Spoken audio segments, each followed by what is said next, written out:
Saudações, pessoal. Bom dia para quem ainda não chegou no meio-dia. Boa tarde para quem ainda não anoiteceu. E boa noite para quem já está sob o véu noturno.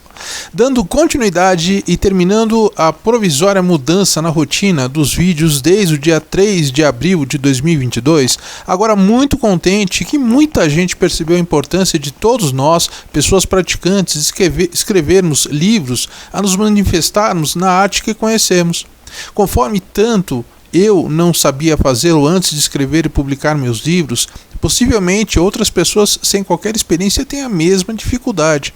Assim, nesses vídeos eu tento facilitar a carreira de vocês para que possa facilitar a vida de vocês antes de começarem a encontrar pessoas para fazerem tudo para vocês. Claro que existem até mesmo os ghostwriters, também no Brasil ou Portugal, ou não sei se já tem em Angola. Mas com dinheiro a pessoa pode contratar profissionais em qualquer área sem se obrigar a aprender qualquer coisa. No entanto, este é um luxo de poucos, mesmo porque esse luxo custa mais caro ao teu desenvolvimento pessoal do que qualquer preço financeiro que gaste, no caso em que saltará vários passos que lhe trariam excelentes experiências de vida para você aproveitar o conhecimento que obterá com a prática. Mas agora trato de vocês, pessoas que precisam explorar o conhecimento adquirido pela prática, a fazer com que teu próprio livro seja para ganhar dinheiro com o teu conhecimento ao comercializar por meio de e-books ou livros, ou seja, para promover o teu negócio e ou conhecimento do que gosta. Agora é a tua oportunidade que criará, principalmente agora que a censura das antigas editoras focadas exclusivamente no lucro próprio, do que sua finalidade como intermediárias no tráfico de conhecimento, tirou nós, pessoas autoras, daquela forca que a maioria ficava quando liquidações dos estoques parados por semanas ou meses das nossas obras foram ou procuram ser substituídas por novo modelo POD, ou em português, publicação sob demanda. Apenas para vocês entenderem a diferença, este novo modelo, quem paga para a impressão do livro é quem compra, e nem a editora ou a pessoa autora precisam fazer estoques para vender livros já impressos. Entendam que antes desta postura POD atual enxuta, com a informatização completa do maquinário para impressão, no custo-benefício, a maioria das antigas gráficas só poderiam começar a imprimir quando tinham pedido pelo menos acima de 500 unidades. Senão, o custo de 10 ou mesmo 100 unidades era altíssimo.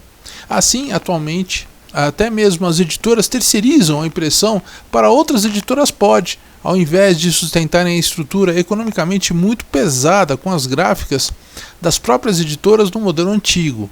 Além disso, como o público moderno, ao ter acesso a muitas informações de qualquer área, principalmente pela internet, o nível de exigência sobre a variedade que tratam os conteúdos das obras subiu muito, a ponto que aquele esquema de imprimir milheiros para obter lucro em cada unidade impressa é inviável e sempre causa encalhe de estoque de livros impressos ou parados. Este modelo para as próprias editoras que terceirizam a impressão reduz enormemente o custo de publicação de novas obras, impulsionando e pressionando assim essas editoras para que essas multipliquem seus títulos ao invés de estoques parados. Apesar de acabar hoje a abordagem sem relação exclusiva com o segmento que tradicionalmente eu abordo, esse vídeo também é mais que um monólogo meu dizendo o que é o que não é, quando eu procuro impulsionar também pessoas que tenham informações a nos passarem no segmento que eu atuo também, por meio de livros ou e-books, além de outros segmentos. Que essas orientações também lhe auxiliem a atuar nesse segmento, fazendo das suas obras, do assunto que for, conforme você sinta necessidade em se expressar. Mas, sem delongas, continuemos o tema aqui sobre o planejamento de tua obra na produção de livros e e-books, hoje no vídeo, que será bem longo, mas muito valioso, quando terminarei as dicas sobre a revisão dos teus textos já acabado e o mais importante, dicas para publicar e fazer um marketing de tuas obras acabadas, ou de tua obra acabada aqui no Magia do Revisar. Viver deveria ser como revisar um livro, escrever novas cenas, tirar as partes ruins e acertar os capítulos que não se encaixam, conforme falou Ediel. Na revisão, depois que você concluiu o seu livro ou e-book, que sejam de 10 páginas ou mais, e já escreveu tudo o que tinha para escrever, vem a parte da revisão. Entenda que a revisão só pode ser iniciada quando acabar de escrever o texto todo, pois fazer uma revisão antes mais te atrasa do que te ajuda. Entenda que a obra final a ser comercializada é uma e para diferentes finalidades, enquanto, como por exemplo, para poemas e poesias, a finalizada a ser enviada para avaliadores é outra, pois ambos casos distintos obedecem padrões de finalização particulares. Isso por si mesmo já complica muito você ter que fazer toda a edição inicial que sequer tinha terminado com a obra incompleta, depois fazer para múltiplas finalidades. Então entenda tudo que lhe passarei hoje a ser feito quando acabar tua obra, não antes. Outra solução que se torna um problema à medida quanto mais falte para terminar, o que muitas vezes é perfeitamente normal surgir a necessidade de reescrever muitos trechos. Então, antes de revisar, aguarde ao menos 1 ou 2 dias depois que terminou a sua obra. Assim terá tempo a refletir, deixar esfriarem as ideias e o conteúdo que você fez. Na revisão, você lerá que escreveu e fará todos os ajustes que julgar necessários. Porque pode retirar trechos repetidos, organizar melhor as ideias e tópicos, ajustar erros gramaticais e várias outras coisas. A parte da revisão é um pouco cansativa. Por outro lado, é um momento que você verá o que tem realmente uma obra. Seu livro está concluído e você o está lendo. Agora não mais como uma pessoa autora, mas como uma pessoa crítica. Por mais que seu conhecimento em português e no assunto de seu livro seja avançado, sempre submeta ao teu trabalho a revisão pelo menos pessoal. Isso é imprescindível.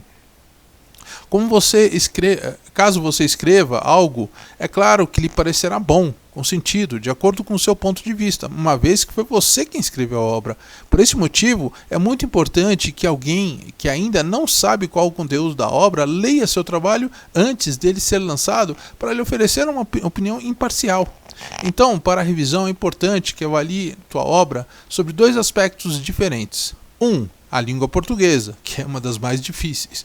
Os erros gramaticais, erros ortográficos ou mesmo erros de digitação que em dado momento deixamos passar. Isso é normal. 2. Conteúdo do trabalho. Se o material escrito faz sentido minimamente, e se é interessante que seja lançado e de que quem lê o acha válido. Para verificar erros de português, você pode contratar uma pessoa ou empresa que tem habilidades em fazer essa atividade com um preço bem barato. Se você não conhece ninguém que o faça, pode utilizar os serviços de freelancers em sites como, por exemplo, o Workana, em www.workana.com/pt/, ou o site Freelancer em www.freelancer.com.br, ou o Freelas em www.99freelas.com.br, entre outros.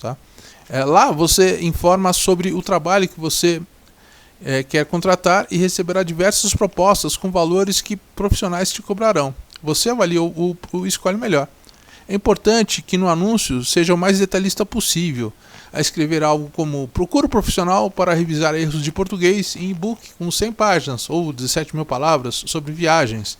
Esse é apenas um exemplo. Geralmente, os trabalhos são concluídos em cerca de uma semana em vez de dias, e o valor era abaixo de R$100 até 2021, mas a inflação provocada pelas vacinas pode ter multiplicado os valores atuais. Ou ainda, você pode conhecer algum amigo ou familiar com formação em letras, ou que tenha domínio e conhecimento avançado em português. Pode te cobrar um valor simbólico, ou mesmo fazer de graça, mas é importante que a pessoa que faça a revisão do português realmente domine o idioma. Um trabalho com muitos erros aparentes tira toda a credibilidade do seu livro. Cada profissional cobra o preço que acha justo e um trabalho dessa categoria envolve realmente muito conhecimento. No entanto, é comum a falta de recursos para essas finalidades. Para a revisão de português de um livro, claro que vale este valor cobrado, mas investir um valor tão alto assim na revisão textual demora anos para ter retorno financeiro com seu livro. Isso realmente significa começar uma dívida muito alta. Então cabe tratarmos agora sobre a revisão do conteúdo, que não é bem uma conferência, sendo muito mais uma leitura crítica, a saber se seu livro faz sentido. Nesse caso, é mais do que normal se pedir para uma pessoa amiga ou familiar opinar que goste de ler o tipo de assunto que você escreveu. Neste momento de revisão, é melhor ainda não passar para essas outras pessoas. Voltando à definição de quem pode avaliar o conteúdo, é importante que seja alguém que você conheça, goste ou se interesse pelo tipo de assunto do seu livro. É importante também que seja uma pessoa que abuse de sinceridade. Assim poderá te ajudar caso precise mudar algo antes do lançamento. Muito mesmo, algumas vezes lhe sugerem adicionar itens que jamais imaginou, mas que pensando bem faziam todo sentido. Cuidado para não mandar teu livro para pessoas que sempre te colocam para baixo, dizendo que as coisas não vão dar certo, etc. Não mande seu livro para que essa pessoa revisar, mesmo que seja o maior conhecedor do assunto sobre o tema do mundo inteiro. Também existem os leitores betas, pessoas contratadas a lerem os livros antes deles serem lançados e cobram um valor por esse trabalho, ou ainda o fazem de graça.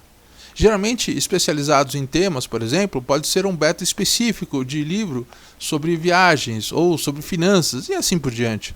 Se você precisar contratar uma pessoa que faça esse trabalho de forma muito bem feita e cobrando um preço simbólico, ao fazer, informe a quantidade de páginas, o tema e título do livro, além do prazo que a leitura deve ser realizada. Esses profissionais retornarão com uma boa revisão do seu livro, além de opinião sobre o tema. Só não avaliam erros de português, mas se virem algo nesse sentido, ajustarão de acordo com a norma culta. Para se tratar de seu primeiro livro, essa leitura feita por um leitor beta ou mesmo por um leitor crítico pode te ajudar muito. Diagramação. Para quem não sabe, a diagramação é a formatação do seu livro. Existem muitas empresas ou mesmo pessoas que fazem a diagramação de um e-book. Muitas vezes o valor cobrado não é muito alto e pode ser menos de R$100 por livro. Mas claro que você pode usar o Word apenas em funções simples do dia a dia. É perfeitamente normal, ao se publicar o seu primeiro livro, não ter recursos financeiros o suficiente e a contratar empresas ou pessoas para realizar a diagramação. O padrão funcional para análise sobre o custo de um livro, independente de sua plataforma, é o padrão por Lauda. Assim, para facilitar a apresentação final de tua obra e você ter a opção de apresentar o conteúdo para uma editora também, é fazer o conteúdo em laudas. Lauda, o que é? Lauda é o nome dado por um dos lados de uma folha de papel, seja de um caderno, livro ou outro tipo de texto que segue uma padronização. A lauda é o conjunto de configurações que garantem o padrão de paginação, como o número de caracteres, a fonte de letra, o seu tamanho, espaçamento e etc. No entanto, não existe um padrão geral de configuração de uma lauda. De acordo com o contexto em que esta é produzida, a lauda pode apresentar diferentes formas e números de caracteres, letras, símbolos e espaços que formam um texto. A Associação Brasileira de Normas Técnicas, a BNT, estabelece algumas regras que definem o padrão de uma lauda em diferentes tipos de texto. A formatação de uma lauda para os trabalhos acadêmicos, ou TCCs, trabalhos de conclusão de curso, e científicos, por exemplo, deve seguir a seguinte ordem: margem superior 3 cm, margem inferior 2 cm, margem direita 2, margem esquerda 3, espaçamento das linhas 1,5, tamanho de letra 12, tipo de letra Times New Roman ou Arial, formato do papel A4. No caso, a lauda jornalística, por sua vez, possui, em média, entre 20 a 25 linhas, sendo que cada linha contém aproximadamente 70 caracteres. No total, o texto jornalístico pode apresentar entre 1.200 e 1.700 caracteres por lauda. A definição das laudas é essencial para o desempenho do trabalho de alguns profissionais, como os revisores de texto, por exemplo. Além das normas da BNT, sobre a composição de uma lauda, o Sindicato Nacional de Tradutores, Sintra, também determina os tipos de lauda reconhecidos para a organização dessa classe de trabalhadores. Qual a diferença entre lauda e página? A principal diferença entre uma lauda e uma página é a padronização que a primeira possui. Enquanto que a lauda é formada seguindo uma formatação baseada na contagem de linhas, palavras e toques, espaços e demais caracteres, números e simbólicos. A página se limita a apenas seccionar o texto, sem levar em consideração o tipo de conteúdo neste presente. Plataforma. Outro fator para organizar a diagramação de tua obra já finalizada é a plataforma que usará para a leitura do seu conteúdo. Claro que pode fazer tanto como e-book ou impresso, mas ao fazer cada uma precisará fazer um modelo separado para cada um desses padrões. Então, em resumo, a primeira divisão que precisamos fazer é do padrão impresso ou o padrão e-book. Caso escolha o padrão e-book, aqui o destaque será para a plataforma para publicação gratuita com maior alcance e resultados online, que é pela Amazon, ou pelo sistema que a empresa organizou como KDP, Kindle Direct Publishing, que permite seu livro ser publicado pela Amazon e lido através do Kindle, do computador, tablet ou celular no mundo todo. Porém, ao inserir seu arquivo em Word no sistema do KDP, algumas coisas relacionadas à formatação são perdidas, como os tipos de fontes, por exemplo, que lhe obrigará depois a formatar em outro formato que não altere a formatação que você fizer de antemão, evitando prejudicar a leitura de tua obra, mesmo que alguns e outros elementos visuais já são mantidos de formas como você os inserir. Calma que caso seja o teu primeiro livro que escreve, geralmente é comum esse ser banhado de preocupações para as mais variadas pessoas autoras. Mas com experiência sempre nos anestesiamos dessas preocupações, ao aprendermos a lidar com os mesmos problemas. Como a maioria não possui muito dinheiro para investir num livro próprio, parece que é você quem fará a própria diagramação. Calma que com a experiência aprenderá muito e com o passar do tempo observará cada vez mais elementos e retoques. No entanto, caso você não tenha familiaridade com o editor de textos, não há problema em contratar alguém que lhe faça isso com maestria. E, novamente, recomendo tentar encontrar esses profissionais online. Então, caso você quem diagrame seu livro, segue algumas dicas.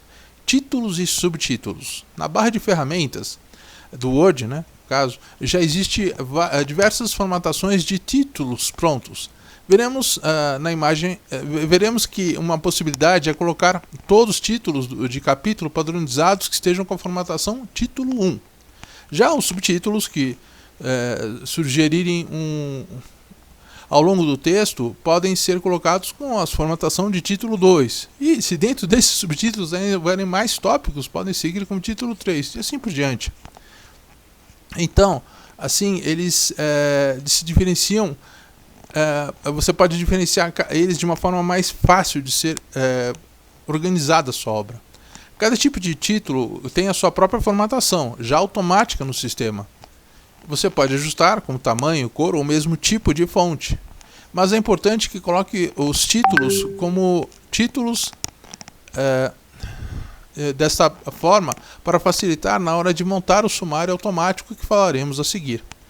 Para transformar algo que escreveu em título, basta selecionar o texto.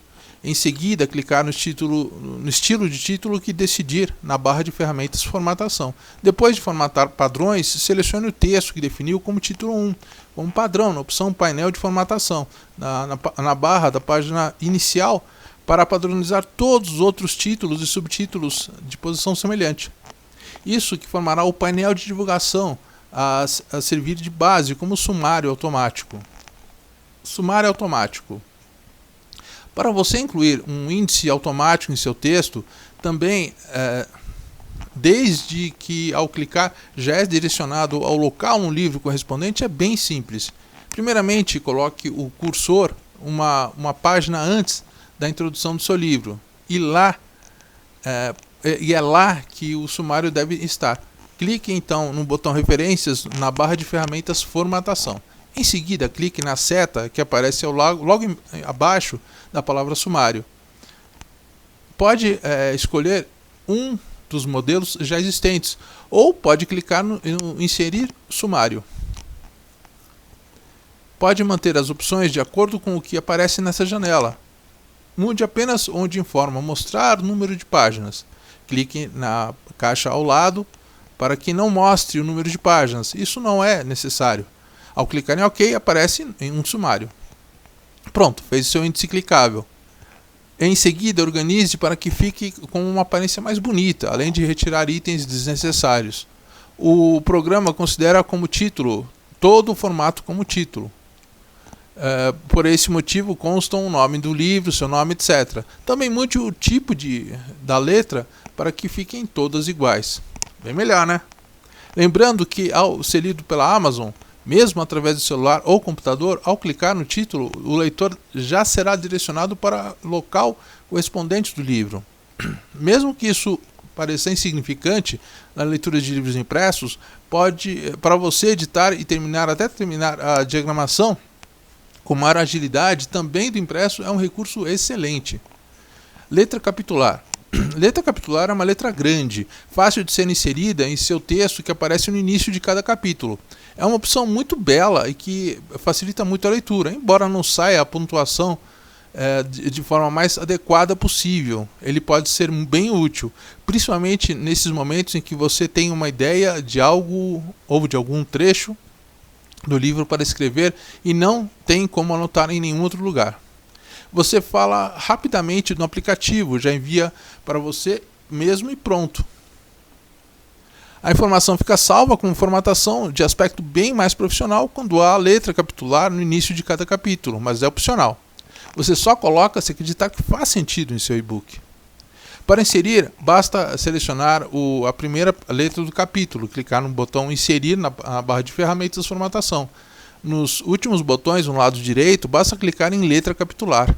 Clique na seta ao lado deste botão e selecione a segunda opção, Capitular. Atenção, apenas no uso excessivo desse recurso. Lembre-se de utilizar a letra capitular apenas no início de cada capítulo, importante, principalmente para uma obra com mais de 100 páginas em texto corrido, principalmente em qualquer texto de tema fictício.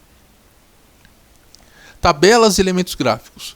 Quando todas as tabelas ou imagens estiverem agradáveis ao olhar do leitor, sobre o seu tamanho, cores e alinhamentos, a alternativa padrão é geralmente manter todos os itens centralizados, incluindo textos dentro das tabelas.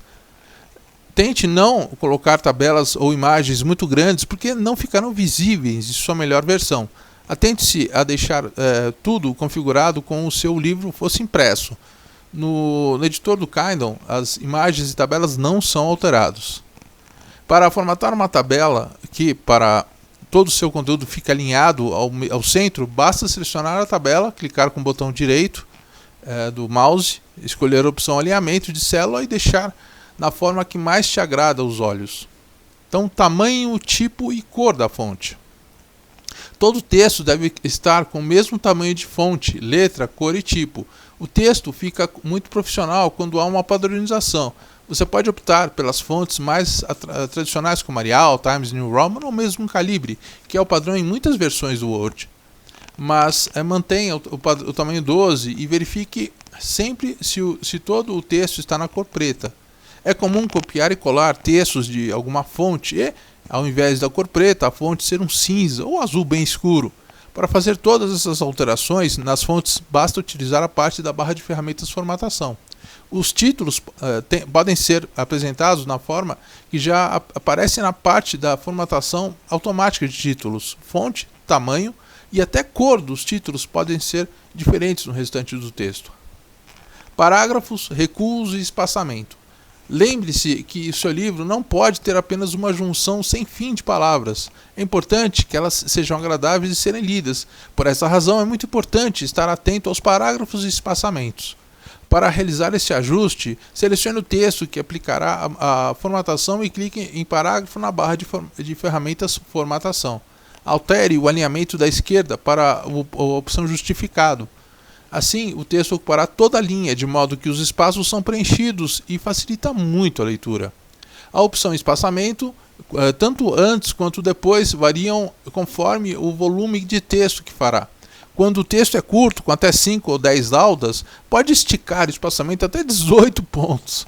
Deste modo, é mais um recurso para quem se preocupa com a estética do que com o conteúdo, facilitando a leitura de quem tem preguiça de ler textos longos, sob a alegação de ser uma espécie de respiro entre os parágrafos. Apesar de um argumento contraditório quando se utiliza a opção justificado no texto, quando os parágrafos por si mesmos facilitam a leitura, se torna mais um recurso de maximizar o lucro quando se vende menos texto por um valor maior, conforme a quantidade de páginas somadas ao vasto espaçamento entre as linhas. A leitura que se torna menos cansativa, já te aconteceu até de ler um livro e as páginas terem tantas palavras sem nenhum descanso que dá a impressão de que é uma leitura muito mais cansativa, como os meus livros? Pois é um dos motivos pode ser um texto muito junto, sem espaços de respiro para o leitor. A não ser em meus casos, quando eu faço livros muito longos. Por último, vá a espaçamento entre linhas e altere conforme o comando o tamanho da sua obra. Novamente, quando uma obra com poucas laudas, seria oportuno a opção de espaçamento entre linhas de um parágrafo múltiplos para 1,5. Agora, é só clicar no botão OK para aparecer no canto inferior direito da caixa. O padrão do Word é encher de espaços no decorrer do texto, porém, para formatar um padrão no final sempre dá problemas. Problemas pela distinção no decorrer do teu texto. Então, recomendado que antes da diagramação final deixe tudo no espaço simples, para depois se preocupar com a estética na obra final do todo, não apenas de partes, conforme o teu público-alvo. Na formatação final, pode colocar espaço no início de cada parágrafo. Então, caso você opte por fazê-lo, basta selecionar o texto. Na parte do recuo, em especial, optar por primeira linha, aparecerá a opção 1,5, 1 centímetro e 25, que deverá ser mantido e você terá o espaço usual no início de cada parágrafo. Quebras de linhas e páginas. Uma excelente função no editor de texto Word é de quebra de página. Você sabe quando deseja que uma informação seja apresentada apenas na seguinte e não no fim na página atual. É neste momento que a quebra de páginas é importante. Ao desejar que algum conteúdo seja apresentado na página seguinte, basta selecionar o conteúdo em nosso exemplo como subtítulo quebra de linhas e de páginas, e em seguida clicar na seta ao lado do parágrafo na barra de ferramentas de formatação. Então escolha a opção quebra de linhas e de páginas. Logo após, clique na caixa onde consta a opção quebrar página antes e deixe selecionada. Para finalizar, clique em OK. O título passa a ser apresentado logo no início da página seguinte e não mais no fim da página atual. Capa. Não julgue um livro pela sua capa, mesmo que essa lógica seja combatida por muitos autores no Brasil desde 1964, escrevendo muita porcaria armados com o hábito comercial.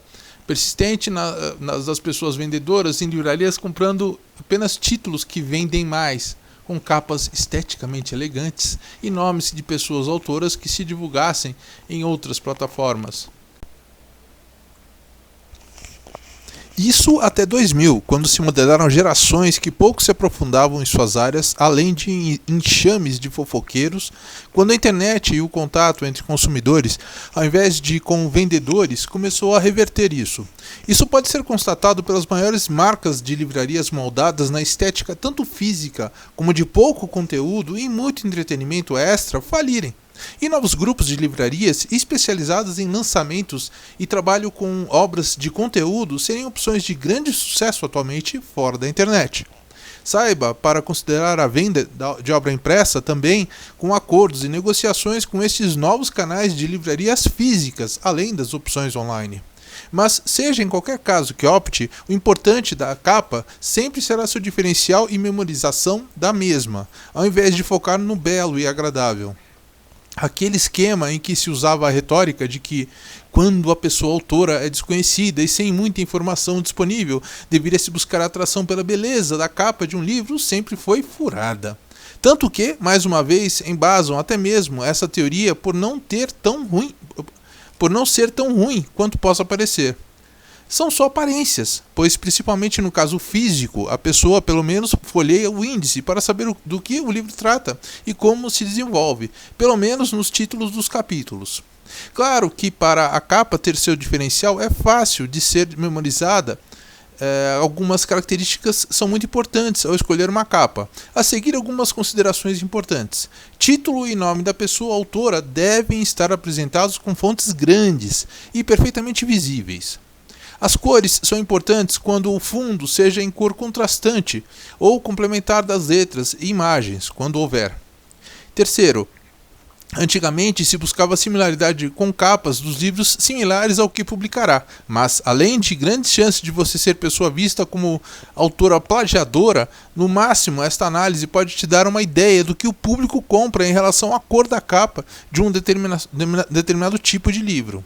Quarto, opte sempre pela simplicidade e tente verificar cores que transmitam a mensagem que gostaria de passar. A seguir, aspectos importantes de diferentes cores sob o ponto de vista de marketing e seu poder de compra em diferentes consumidores. Vermelho, sensação de urgência, velocidade, impulso e fúria. Laranja, ânimo, criatividade, entusiasmos e extravagância. Amarelo, atenção aos detalhes, conhecimento, confiança e riqueza. Verde, natureza, harmonia, equilíbrio e frescor. Azul, em nuances claras transmite frescor e pureza, nuances escuras transmitem segurança e equilíbrio. Roxo, mistério, sabedoria, concentração e respeito. Marrom, seriedade, sofisticação, sobriedade e organização. Rosa, amor, inocência, satisfação e delicadeza. Branco, paz, sabedoria, futuro, pureza e limpeza. Preto, impotência, poder, luxo, curiosidade, incerteza e mistério. E cinza, seriedade, sobriedade, resiliência e futuro. Independentemente de você fazer sua capa ou contratar alguém a fazê-la, é importante ter algum conhecimento sobre o assunto, até para saber se o que te entregam atende ao público que pretende conquistar.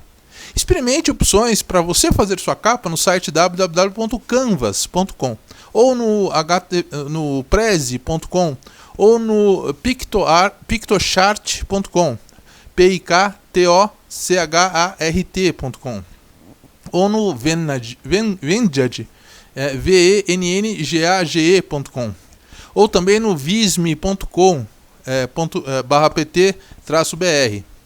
Nesses existem diversos modelos de capas já prontas, as quais você pode alterar o texto e itens de imagens como cor e tamanho.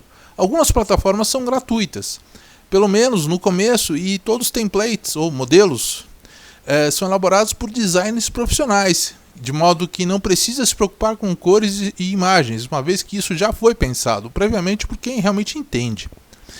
Muitos autores independentes que publicam na Amazon já conhecem essas ferramentas, de modo que não é difícil ver a mesma capa em diferentes títulos.